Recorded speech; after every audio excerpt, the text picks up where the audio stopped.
This is Newsroom. Hello, welcome. Rob Johannesburg here in South Africa. My name, of course, Evan Jansen. This show is always live and it's broadcast from our studios right here in Auckland Park.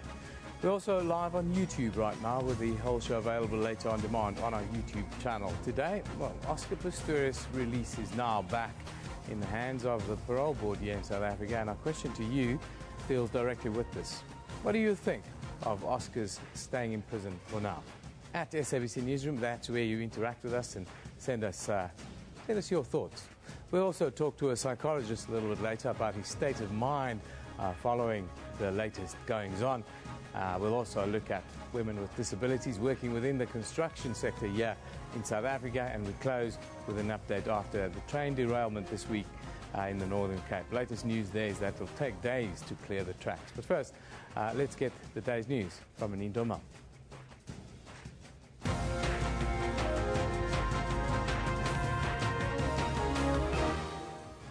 Good morning, I'm Anine Mal. Let's take a look at the stories making headlines today. There has still been no word from Oscar Pistorius' lawyers on whether they would pursue legal action following the decision by the Justice Minister to suspend the release of the Paralympian on parole. However, Pistorius' family have said they would consider their options.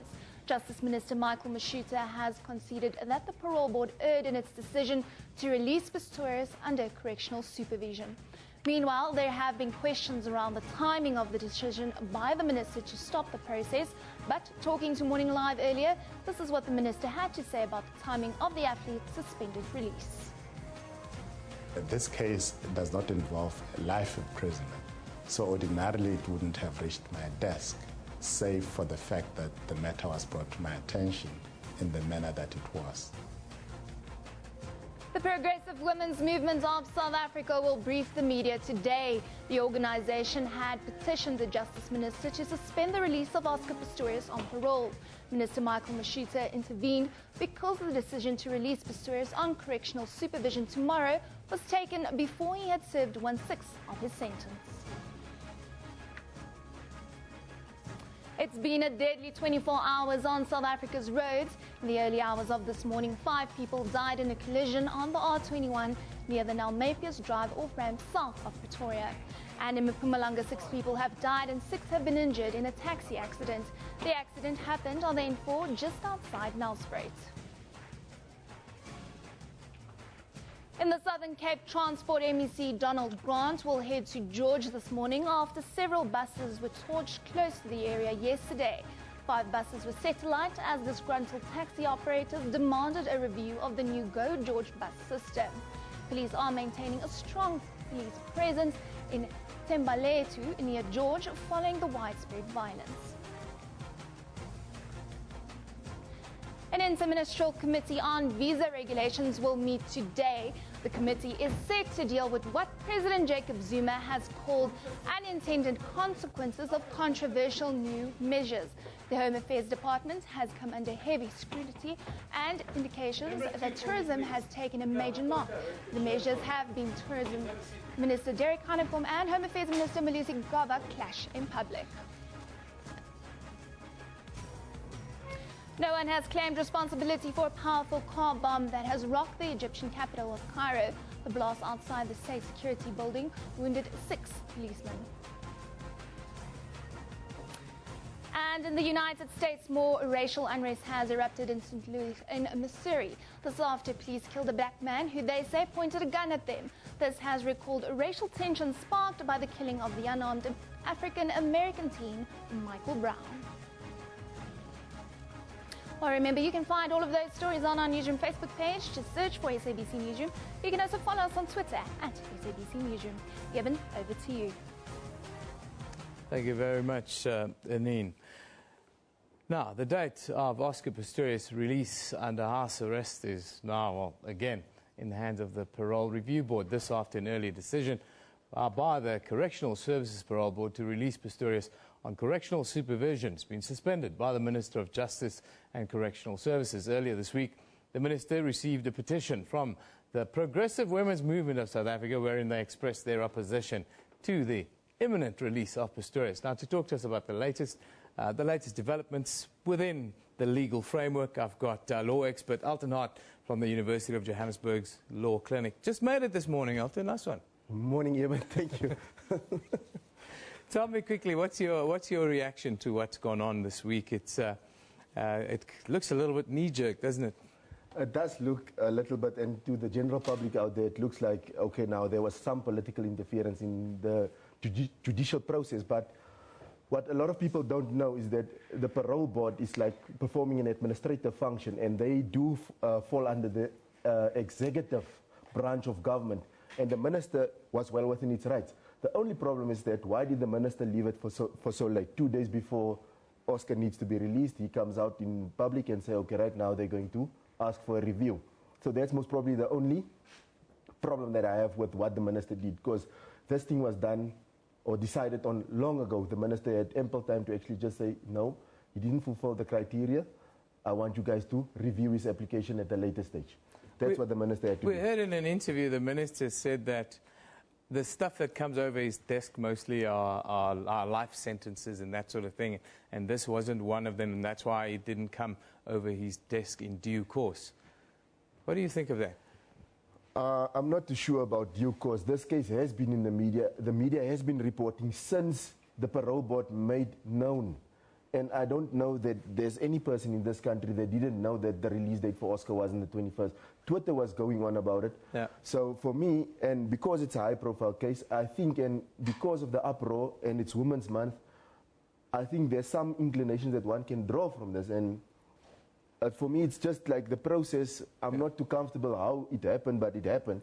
But I'm not saying that the minister didn't act within his powers. He has the power to actually send it for review, but the problem is how it was done. What recourse does Oscar and his people have now? We've seen there have been no response from them until now. What recourse do they have, and when do you expect Oscar to then come out? Knowing Oscar's legal counsel and how they go about things, I think they will get onto the bandwagon very soon and actually ask for review much quicker, but normally the review board needs to come back in 14 days. I think the minister took the decision 2 days ago, so I think 12 days from now they need to give an answer. If there's not a satisfactory answer, then I think Oscar has the PAIA Act in his favor to actually now question and ask for a review of this executive function that was performed by the minister and the parole review board. Now, a lot of people had a lot to say about the fact that he's only in prison for 10 months for effectively killing somebody. Just talk to us through the law of it. And can you maybe explain what Section 276 of the Criminal Procedure Act and so forth stipulates within this? The thing is, like, people should get it out of their head. Oscar was never convicted for killing a person. He was convicted for culpable homicide, and people should make that distinction. So he was never found guilty for murder. It was culpable homicide. And when the judge handed down a sentence, she handed down the sentence in terms of 2761H and I, where he has to serve 1/6 of his sentence. And he was sentenced to 5 years imprisonment, which means 1/6 of that is 10 months. The only problem that I might have with that is how the parole board went about it, because prior to the 10-month period expiring, they already made up their mind they're going to release him. And the act is clear, saying that after 10 months he becomes eligible. So now it becomes an interpretation problem. When do we start considering the other criteria? The overriding criteria is 1/10 of his sentence needs to be served. The other criteria is, did he comply with the anger management and all those other requirements that they said. But the act doesn't specifically say they need to check the criteria after the period of 10 months has lapsed or before, and that's where we are left in limbo here. So the legislature needs to come up and say, guys, clear, 10 months, and only after that you consider the other criteria. Let's quickly talk about the appeal. The appeal is now due to be heard in November. What can we expect from that? And if you can maybe create the framework for people that the various facets of this case that's now ongoing. Obviously, when we look at appeal is governed by Section 309 of the Criminal Procedure Act. And what people need to understand is, when you go on appeal, the trial record is the only thing that the judges in Bloemfontein is going to look at. They're not going to look at other evidence or any evidence that's outside the appeal record. They're going to stick to the papers in front of them. And what the appeal needs to stipulate and show to the judges there is that when Judge Masipa applied the law on the evidence that was before her, she made an error. And if they can't do that... Dolus eventualis. The thing about dolus eventualis, what I think the state did is like, they went and they pursued the avenue that Oscar killed Riva. Yeah. And he foresaw the possibility that she might be in the bathroom, and he reconciled himself with that, and he killed her. But I think another avenue on dolus eventualis, I don't think the judge got it complete or got it wrong at all. Yeah. They were supposed to argue that Oscar foresaw that there's somebody in the bathroom, yeah, and he wanted to kill with the 4 shots. He wanted to kill that person, and he reconciled him with the amount of violence, yeah, that was apportioned to the threat that was coming his way. And they needed to just say a person, yeah, and not specifically try and push Riva. And then they could have said he foresaw that there's a person, he could kill the person, yeah, if he shot 4 times through the door, and he's guilty of murder. Now, on that part, dolus eventualis, with the evidence, I think the judge was good. How do you read the possibility of a retrial, and will it be the first of its kind that we see? Certainly the highest profile, one would think. The highest profile, I don't think there will be a retrial. I think the state has a mountain to climb to come and show that they actually have a strong case to actually get the appeal overturned. I think the state really needs to come and show, but I don't know where they're going to find the evidence in the appeal record, because we followed this trial, we covered it all over, and we went and we discussed it, and I said, if they're not going to pursue certain avenues, or because the cross-examination is where they had to actually do these things and actually get it in there so that they give themselves sufficient evidence for a court of appeal to actually look at and say, but judge, you were wrong in the first instance. This is what we feel because you overlooked this evidence, which was actually material to proving the state's case. Well, it's very high profile, and it will be going on for at least another 3 months, it seems. Thank you, Alton. Thanks for joining us this morning. Alton Hart from University of Johannesburg's Law Clinic always gives us these unique insights. The question we ask you, what do you think of Oscar's staying in prison for now? Of course, a lot's been said on it on social media, but let's just quickly recap the story itself before we talk about his mental state. Now, Justice Minister Michael Masuta has conceded the parole board erred in its decision to release Oscar Pistorius under correctional supervision. The minister yesterday stopped the process, which would have seen Pistorius released from jail tomorrow. Masuta has now referred the parole board's decision to release the athlete for review. I would also like to... A blow for Oscar Pistorius just 2 days before he was due to leave the confines of jail. Then Oscar Pistorius. The decision to release him now suspended. They were incorrect in deciding prematurely. They should have waited until the lapse of the minimum period, whereafter, by law, they would have been able to consider the decision. The Justice Minister says at the time that the parole board took the decision to release Oscar Pistorius under correctional supervision, he simply did not qualify, and therefore that decision was premature. When the decision was taken in June, Oscar Pistorius had only spent 6 months in jail. Pistorius was supposed to serve 10 months behind bars before being considered for placement under correctional supervision. Riva is still dead. Riva had so much to offer this world, she can no longer do that. Whether Oscar remains in jail or not, it doesn't change anything in their lives. The Progressive Women's Movement of South Africa earlier petitioned the minister, decrying Pistorius' release during Women's Month. Women of South Africa will remember this day and will salute the minister for looking at our petition and coming back to us. The review board has 14 days to now reconsider the matter. They can either do one of 2 things. They can concur with the initial results and finding by the parole board, or they can replace that decision. Pistorius' fate now lies in the hands of the review board. Criselda Lewis, SABC News, in Johannesburg. We're talking about Oscar Pistorius. If you've just joined us now, he's set to be released tomorrow, but his release has now been postponed after it was considered a premature decision by the Correctional Service Parole Board yesterday. But with the media frenzy and, of course, constant public criticism around the Oscar case, it is sure to have some effect on his state of mind. Now, joining us today is practicing psychiatrist Dr. Danielle Eliasov to talk about where Oscar could be. Good morning. Thank you for joining us. Thanks for having me. It's public scrutiny, harsh media scrutiny at times. Must have been looking forward to tomorrow for quite some time. Where do you think someone like Oscar Pistorius would be at right now? Well, I would imagine he's got in quite a fragile state of mind at the moment. You know, I think his trial was drawn out. It went on for a long time. I would imagine the anxiety was building up, and that constant sort of uncertainty about the future must be really playing on his mind. Do you think that he'd ever, in this instance, be able to come out and live a normal life? And how do you go about rebuilding what we would perceive as a normal life after such an event? So that's the million-dollar question. I mean, do our prisons rehabilitate? Probably not. And it also depends on the life that one had before coming into the prison. So I would say Oscar's probably luckier than most prisoners being released, you know, and that he's coming out to a roof over his head, food on the table, and a lot of our prisoners don't. But that being said, also being in the public eye and such a high-profile figure, I would imagine the pressure on him is immense.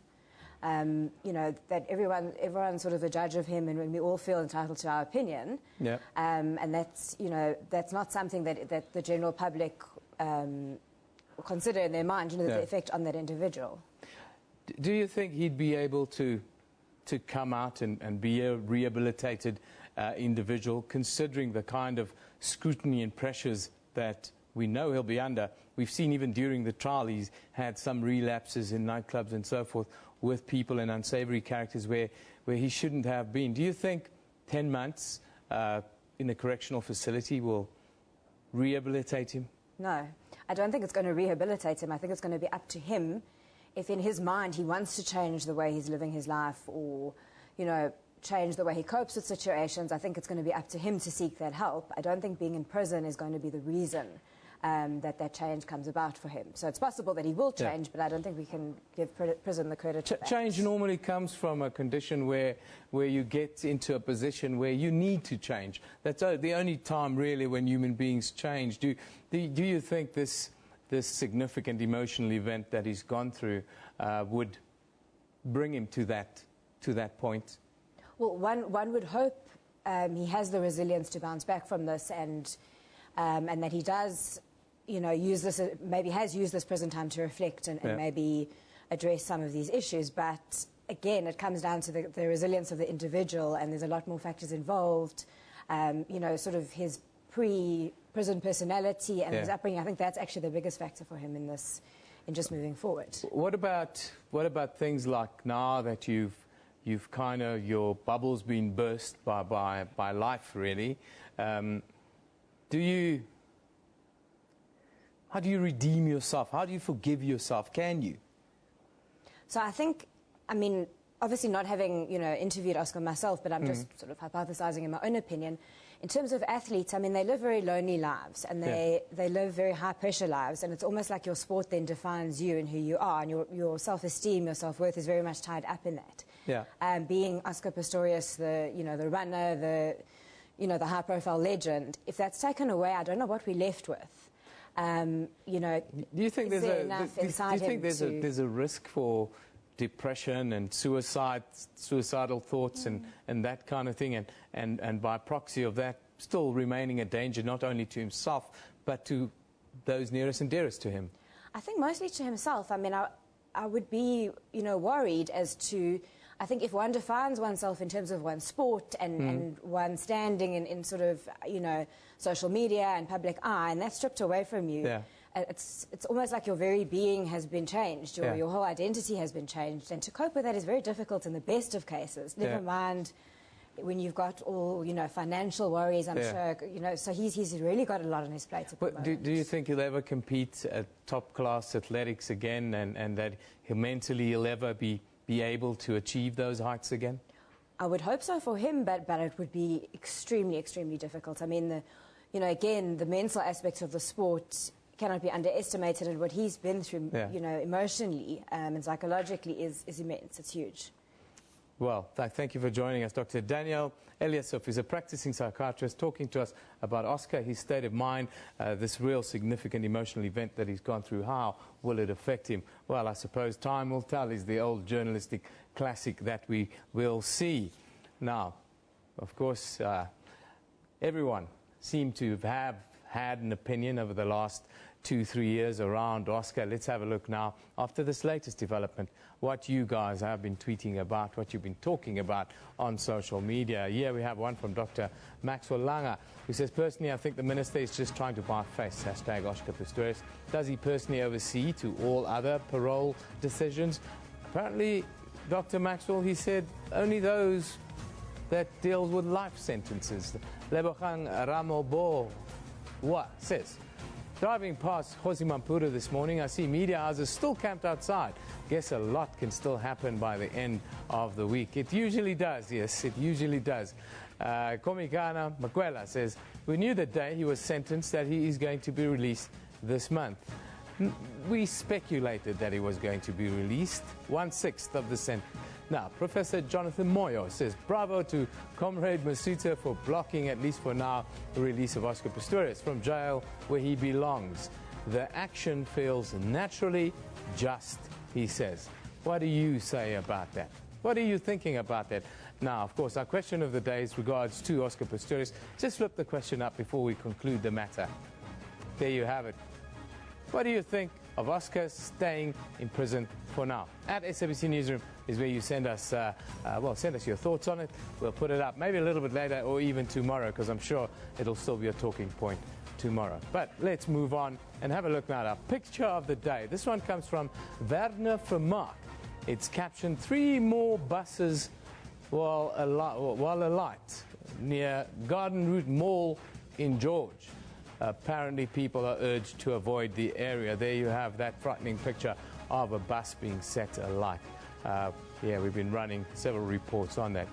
Interesting picture from Werner Vermaak. Let's take a look now at the front pages from around the globe. We start in the United Kingdom. The Guardian reports that British police will be deployed to Calais to target people smuggling gangs as part of a new agreement aimed at alleviating the ongoing migrant crisis at the French port.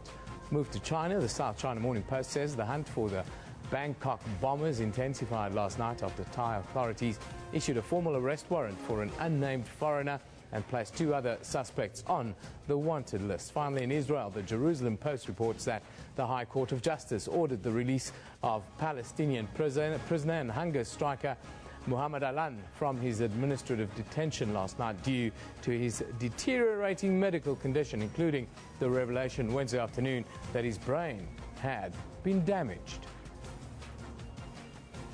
Let's take a quick look at what's happening around the country here in South Africa. We start in Johannesburg, where the murder trial of Josie FM DJ Donald Sebolai will continue in the High Court, sitting in Palm Ridge on the East Rand today. Sebolai is accused of murdering his girlfriend, Dolly Chabalala, in June of last year. Yesterday, Sebolai said Chabalala was partly to blame for her own death. Interesting developments in that case. Also in KwaZulu-Natal, the Mtunzini Magistrates Court near Mbangeni is expected to finalise the triple murder case of Sibonelo Magic Mtambu. Mtambu is facing 3 charges of murder and 2 of attempted murder. He's accused of killing 3 NUMSA union shop stewards last year in August. NUMSA members are expected to protest outside the court there. Should be very interesting. We'll keep you updated on this very channel how that one develops today. Time to take a break. You're watching Newsroom here on SABC News.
Welcome back. Now, Casual Day is fast approaching. On the 4th of September, the country has the opportunity to show its solidarity with persons with disabilities. And today, we are joined by a very special lady who's currently working with the Department of Public Works to find a way to include women with disabilities in the construction industry. Now, Tulisile Matlala is a paraplegic as a result of a shooting. She's a CSI manager, mother, and of course a disability activist. She joins us here today to share her story with us. Very good morning to you. Good morning, and thank you for having me. You're a very inspiring woman, aren't you? Thank you. I try. Tell me, before we talk about the construction industry, I grew up in the construction industry myself, so I know it can be the toughest environment with some of the toughest men that you can come across. But before we talk about that, tell me your story, how you managed to overcome the struggles and the prejudice. It takes a lot from one really to overcome such, especially with the stigma around disability.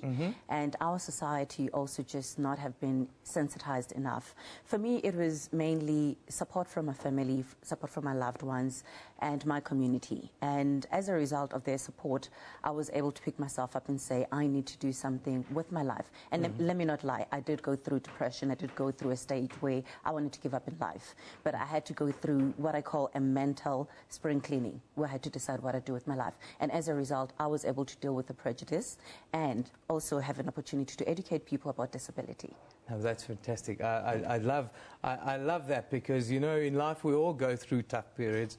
We all think that our lot is so much worse than the next person. But after your injury, the support, do we live in a country where there's enough support for people living with disabilities? Not at all. Support can be expected from your immediate family, and usually that's as far as it goes. At the current moment, part of the work that I do is to try and get mentorship for young people with disabilities, because I felt that had I had enough mentorship in my life after my accident, I would have gone through a whole lot of hurdles easier and quicker. So generally with society, no, we don't have support, and sadly with some families you really don't get support. I was fortunate that my family was behind me and my community was behind me all the way. Yeah, there's always the problem of stigma, and we're seeing pictures now of the construction industry. It must be the toughest industry for people with disabilities to gain, firstly to gain entrance in, and secondly to work in. Tell me about the work that you're doing within this industry. Well, we still at very early stages, and it is entry level. Minister of Public Works, Honourable Minister Nxesi, has requested us as women to come together and form a committee that will provide advisory services to him in terms of how women can be empowered in the construction industry. Fortunately, I was given the opportunity to represent women with disabilities, and this is a platform really for me to introduce construction to women with disabilities. We're still in the inception phase, and tomorrow is actually the launch for Women Empowerment Forum for persons that are working with Department of Public Works.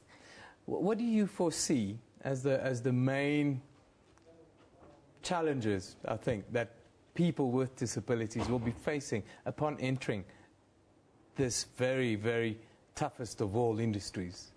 I'm excited about this, and I look forward to putting on my overall and getting on site and actually rolling up my sleeves and doing the dirty work. But truth of the matter is that I know that the environment on its own is not yet disability friendly. So what we're looking forward to at the current moment is just for us to crack the market and get into the construction space. And with that, we will be able to advise in terms of how do you now get me on site? How do you now get me into a caterpillar, a big caterpillar machine, and have me working, you know? So that's what we're looking for. But most importantly, we're also looking at financial empowerment, economic empowerment for persons with disabilities, especially women. And it's so exciting because with women in general, not just women with disabilities, construction has been very much male-dominated, and this is a great opportunity for us to say, while you're looking at empowering women in general, bear in mind that we're going to be coming there with our disabilities, and we're going to crack that space even more. It can be done. That's the message. Definitely. Now, you also own a company that works in general to try and change attitudes around disability here in South Africa. How is that doing, And what are the obstacles that you're facing? It's only been a year since I started at Alter Design. And at Alter Design, basically the name means attitude altering and designing nuance towards disability. It's been a tough year, I'm not going to lie. I thought the entrepreneurship route will be actually a whole lot easier. But I have learned so much in the space of a year. And the biggest challenge is being able to knock on people's doors and say, I'm an entrepreneur. I'm not a disabled entrepreneur.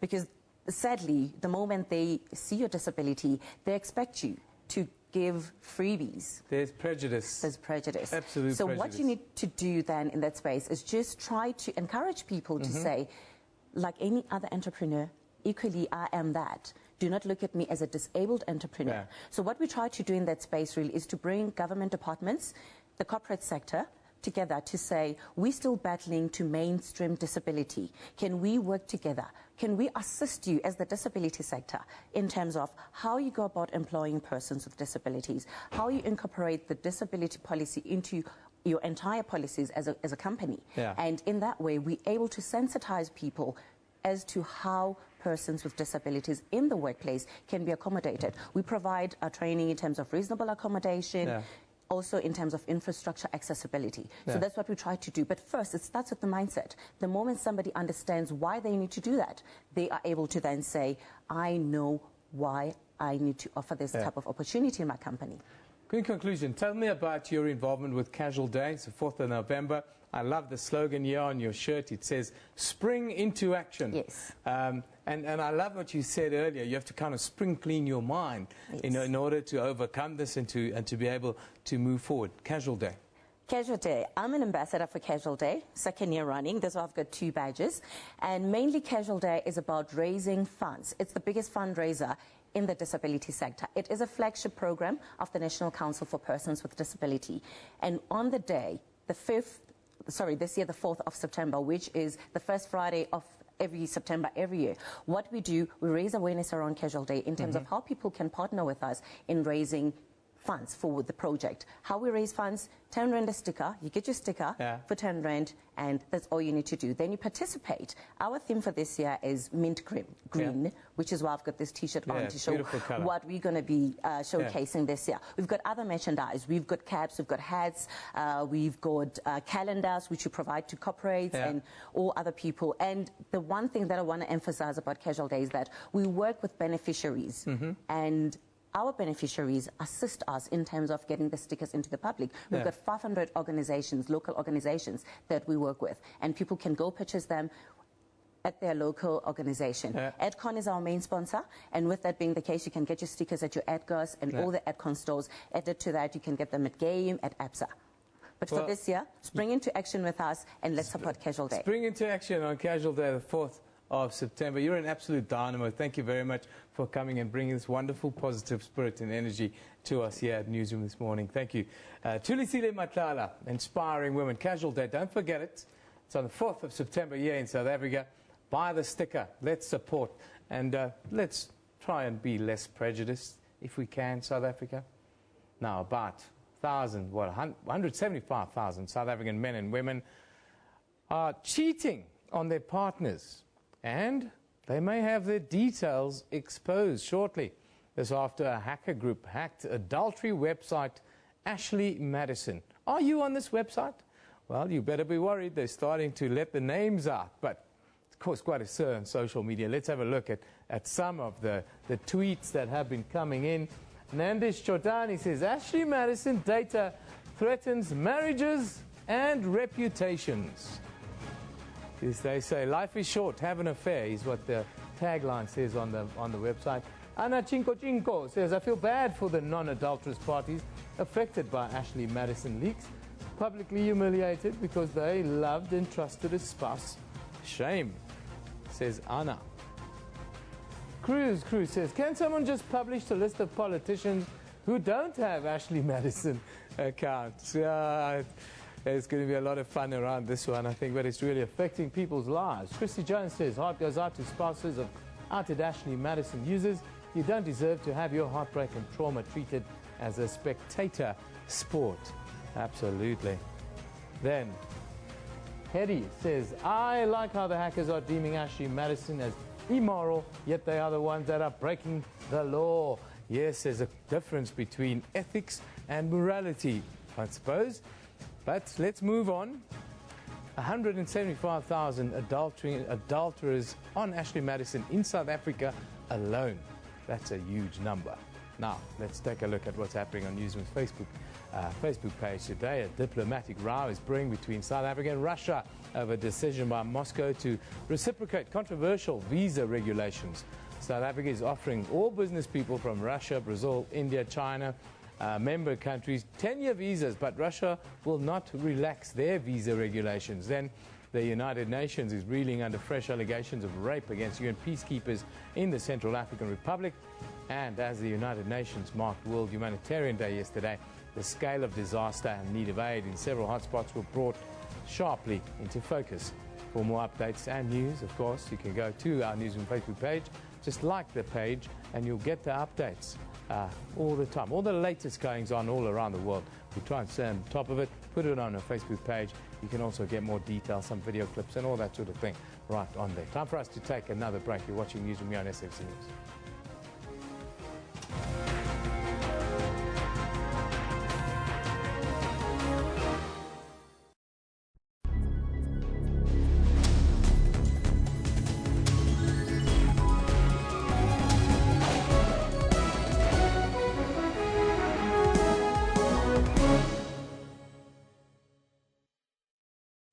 SABC News seeks to be the biggest, the most extensive and diverse news organization on the continent. Our mission is to provide accurate and credible news and current affairs programming throughout the day. We are committed to covering every part of the continent. We reflect the world to Africa and Africa to the world. SABC News, Africa's news leader. Now available throughout the continent.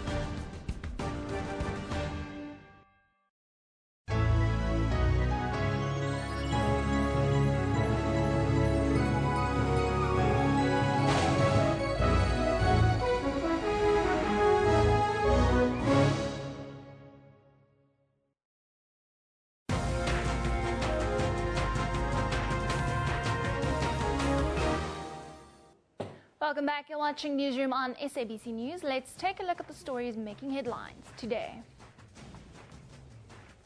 There has still been no word from Oscar Pistorius' lawyers on whether they would pursue legal action following the decision by Justice Minister to suspend the release of the Paralympian on parole. Justice Minister Michael Mashuta conceded yesterday that the parole board erred in its decision to release Pistorius under correctional supervision. Meanwhile, the Progressive Women's Movement of South Africa will brief the media today. The organization had petitioned the Justice Minister to suspend the release of Oscar Pistorius on parole. Minister Michael Mashuta intervened because the decision to release Pistorius on correctional supervision tomorrow was taken before he had served 1/6 of his sentence. And it's been a deadly 24 hours on South Africa's roads. In the early hours of this morning, 5 people died in a collision on the R21 near the Nalmepius Drive off-ramp south of Pretoria. And in Mpumalanga, 6 people have died and 6 have been injured in a taxi accident on the N4 just outside Nelspruit.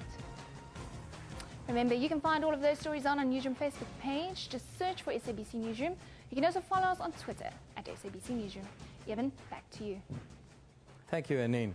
Now, it's been reported that it will take at least 2 days to clear the scene of a train derailment near Kimberley in the Northern Cape. PRASA says the derailment was due to incomplete work on the railway lines and poor communication. A new Afro 4000 locomotive was hauling the train, but PRASA has also said that the locomotive had nothing to do with the cause of the derailment.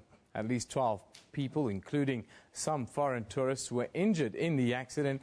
Now, to give us the very latest, we're joined by our reporter in the Northern Cape, Ulrich Hendricks. Kimberley, to be exact, this morning. Morning, Ulrich. Good morning, Evan. Ulrich, this is a very interesting story. It touches quite a few other stories in the news in South Africa right now. But just give us the very latest as to what's happened, actually.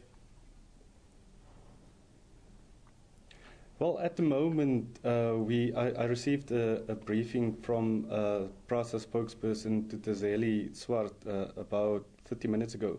He's told me that they've basically started working yesterday at the scene already, and they've managed to basically clear the locomotives and the coaches from the tracks. Investigations are still continuing in terms of what exactly caused the accident. Preliminary investigations, as they told us yesterday, are that the Transnet has been working on the track from Postmasburg up to Cape Town. So there were parts of the track that train drivers had to go very slow. They allege that this was not communicated to the train driver, and this led to the accident. That is what is the preliminary investigations have said so far. But they are still investigating. PRASA will investigate, obviously, and then Transnet will also investigate what exactly was the cause of the accident. One of the train drivers of the train is still in hospital, but everybody else of the passengers have been discharged and have been put on buses to Cape Town. Now, Ulrich, there's been a very high-profile story around this specific locomotive, the Afro 4000, that's too big for the infrastructure, let's call it that. They've now denounced it, but you can't get away from the kinds of speculation. What are the people saying on the ground around what's happened and this locomotive in particular? Well, interestingly, one of the passengers actually alluded to some sparks that came from overhead. We have not been able to confirm that with the passenger because they were swiftly taken to Cape Town. But like I said, PRASA has denied flat out that the Afro 4000 was the cause of this accident. They're basically placing it the blame on the tracks, etc. We've spoken to people who it was quite a scene yesterday. The trains were lying on its side, so it's just next to the N12, which is a national road between Kimberley leading to the Western Cape. So quite a lot of traffic on there, and a lot of people basically stopped to take photos. Some of them had plans to take trains sometime in the future. As a bit of a journey or adventure. Most of them say they are going to reconsider their plans. So people are quite skeptical about the Afro 4000 being put in use by PRASA as we go forward. Ulrich, now I've also heard some tourists are injured, and there were tourists on the train and so forth. I've heard some reports here that the tourists were complaining that their bags and personal belongings and the like were stolen off the train after this accident. Have you heard anything around that? Well, there has been some rumblings. Like I said, when we arrived at the scene, most of the tourists or most of the passengers were already taken to hospital, and they quickly arranged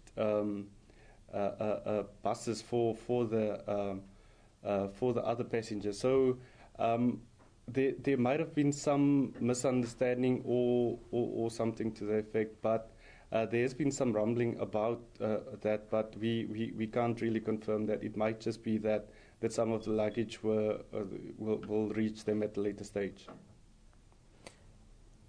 And the reaction there must be shock and from the local community must be shock. This kind of thing never happens there, does it? No, definitely. It's actually the first time that I've seen a train derailment as well. Like I said, a lot of people stopped as it was just next to the N12, and a lot of people very, very surprised. The farmer on whose farm the train derailed, he actually made a joke and said that when he woke up with the noise, etc., and he came into his fields, he saw a train parked in his field, and that was not very usual. But yeah, and a lot of other of the farming community on that area, a lot of passersby, basically also saying the same thing, that yeah, this is quite odd. This is something they've never seen. This is something that they hope they would never see or hear about, because some people still would like to have that experience of going through a train. Ulrich, thank you very much for that update. That's Ulrich Hendricks coming to you live from Kimberley. We're talking about that derailment you see on screen. Interesting, he says, some passengers, or there's speculation of some passengers talking about sparks being seen overhead because they say that this locomotive might be too big. We'll see what the investigation says in the days and weeks to come. Should be interesting. We'll keep you updated as to how that one develops. A very interesting story right here in South Africa now. Of course, today we finish with something a little bit different. Teens and their parents are seldom on the same page these days, which leads to strained relationships, tensions, and, as we all know, conflicts. But a Mpumalanga teenager is bridging that gap. Kiran Kitsia started writing his book at the age of 15, a guide for parents through this often difficult chapter in their young lives. Now, our reporter, Tumelo Matoha, tells us a little bit more about this dynamic young man. I suddenly felt all my energy drained from me. Out of mouths of babies, Kiran Kitsia started writing his book at the age of 15. A journey up Mount Kilimanjaro gave birth to the idea. The book takes you up Kili and then into a conversation with a group of friends of mine. A conversation that would happen behind closed doors or in a hushed circle as parents walk past. The young author says parents should forget who they are if they want to understand their adolescent children. And in order to cross the bridge into other person's world and experience the landscape of who they really are, you have to forget who you are, your identity, your motivation for crossing, everything except the reason and your faith to cross into who their world is. And by crossing the bridge, you truly connect with them and cross the uncharted territory between you two. And parents are taking a leaf out of his book. It's given me quite an insight into the teenage world, which we as parents don't sometimes understand from more than one perspective. So that's been very interesting, and I think he's done a very good thing with regards to opening up another whole angle of looking at the pressure that teenagers are under today. Another cause close to his heart, cancer. Kitsia raised nearly 100,000 rand, summiting Kilimanjaro. The book's proceeds will be donated to people living with cancer. Tumelo Matoha, SABC News, White River. Interesting young man that we had on the show before we went on that trip to Kilimanjaro, actually. You can do it all in this life. It all depends on where you're at and whether you believe you're a victim or not. If you're a victim, then you will never be able to achieve much in this life. Let's go back to this Afro 4000 train, because we've seen some comments around this derailing of the train in the Northern Cape. 12 people, of course, been injured. A couple of them foreign tourists. We've also heard that some of the bags have not disappeared on this train, which is not really. Dino Rich talks about new locomotives for South Africa from Spain. PRASA have crashed one already. That's a little bit harsh, Dino. Let's wait for the official investigation and report before we go and bash PRASA. Neville says, PRASA buffoonery, train derails because driver was not warned about maintenance on the stretch of rails. Yes, says Neville. There's Dino again. Train crashes getting to be more often from the PRASA management out of their depth. So are plane crashes. We don't hear plane crashes. Planes are crashing all over the place as well. Anele Ngabai Mda says, employers operating under panic and despondency can't help but be demoralized, and that cannot be allowed. Bring back Montana, she says. Wow. Afro 4000 now, Afro 3099 and counting, says Zano West. Yes, Zano, everyone's a comedian when this kind of thing happens. One can almost be sure that it wouldn't be so funny if maybe one of your family members was on the train. Of course, our thoughts are with those that are injured in the train derailment that happened, well, just north of Kimberley in the Northern Cape. But that's where we have to leave you. Don't forget our question of the day, of course. What do you think of Oscar Pistorius' extended stay in prison now after he was expected to be released tomorrow? That's our question of today. Send in your views on that question and we'll try and put some of your tweets up tomorrow. We love your interactions. We love it when you send us your thoughts, and we simply love pictures because that adds so much to what we do here at Newsroom. It's all about the interaction between us, isn't it? The show is broadcast live from our studios here in Auckland Park, Johannesburg, every weekday morning between 9 and 10 a.m. We also stream live on YouTube at that time. The whole show is always available on demand on our YouTube channel. Don't forget, this is SABC News. You've been watching Newsroom. We love it in the morning.